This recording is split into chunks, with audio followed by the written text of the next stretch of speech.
cleaning as you go. If you're in your break room or in the kitchen and you spill something or there's crumbs left, you could get a paper towel and just pick it up really fast or wipe it down.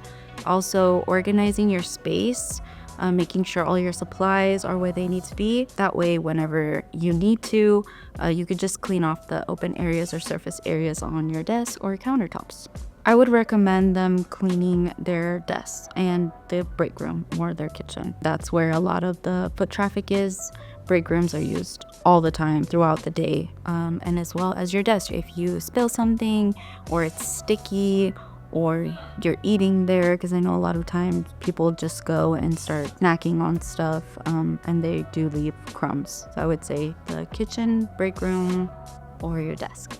Use the door handles instead of pushing your fingers and hands on the glass. I feel like all of us here at the office are really careful now that we work in a cleaning company. So we have kind of picked up that habit that we don't use our hands to push doors. We will use door handles now.